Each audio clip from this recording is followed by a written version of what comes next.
today we have a very innocent looking lint padlock. This was sent to me by Talon Pick, and he did include some information about this padlock which we'll take a look at in just a second.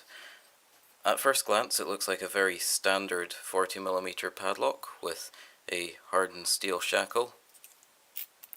Not such a standard keyway, we'll talk more about that in just a second. Very nice bitting. It functions very nicely, and take a look at the cuts in the shackle. They look to be square almost, but there's nothing unusual in there, just normal locking pulls right there. So Talon Pick tells me that this is a very common lock.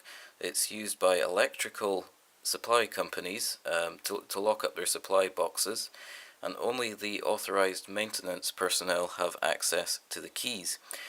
This is a special keyway which they've made, so manufacturers of key blanks do not manufacture blanks for this keyway, and I think it's quite unusual to get the padlock with the key, so I think this is a bit of a collector's item, which I'm very honoured to have. I have given it a little bit of a polish up, not that you would notice. Maybe we'll put a bit more Brasso on there later on. But all we're interested in right now is how it picks. So I'm going to clamp this up in the vise and, well, you know the rest of it. We shall have a go at picking this lock. Now we'll do a bit of a close-up on the keyway, just so we can see what we're working with. So this keyway looks like it would trap a tension wrench like this.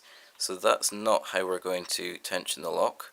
Instead, because we've got quite a wide open keyway at the top here, we're going to use a top of the keyway tension wrench, which I made myself from a windshield wiper insert. We're going to apply tension that way. For picking, I'm just going to use a homebrew hook, which you have seen before on multiple occasions. So let's see what we can do here. It is a 5-pin lock. So that feels like pin number 2 set. A little click out 3. Click out 4. Oh, that was number 1, I think.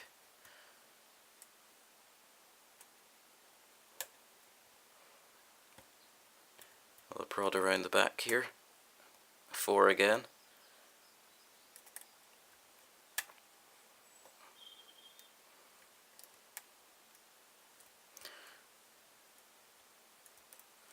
I think I've overset something, so I'll ease off the tension.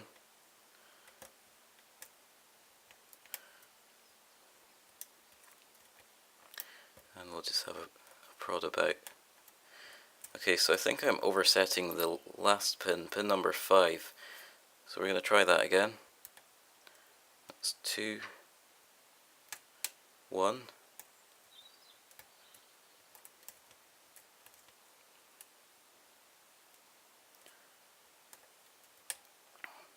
Getting tiny little clicks here. I'm trapped behind 5. Okay, we're out. I'm just going to have a feel around the back there. I'm not sure if that's pin number 4 that's binding or if that's pin number 5.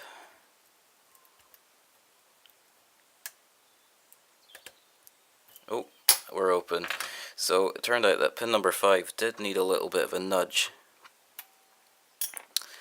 I just wasn't sure if I was getting stuck here because pin number 4 was binding, or if I was hitting off pin number 5 and oversetting it. But very tricky bitting and quite a tricky pick. I got lots of little clicks out of it, so possibly a sign that we've got spool pins. I didn't notice any counter rotation or false sets in this lock, so maybe Talon Pick knows what kinds of pins we've got in here. But all the same, a very tricky little pick for such an innocent looking Lint's padlock. I want to thank Talon Pick for sharing this with me. Please do have a look at his channel. He's got some very interesting videos on there, and he's picked some very nice locks. I just want to make a note about my last video. If you haven't checked it out, then please do so. I picked an IFAM padlock, and Talonpick later told me that it was the first padlock that he picked that had spool pins in it, I believe. So I'm very honoured to have that padlock. Thank you very much for sharing that with me. But that's all for now. Thank you so much for stopping by today. Don't forget to subscribe if you haven't already, and leave a comment down below. That's all for now. Thanks for watching, and I'll see you again soon.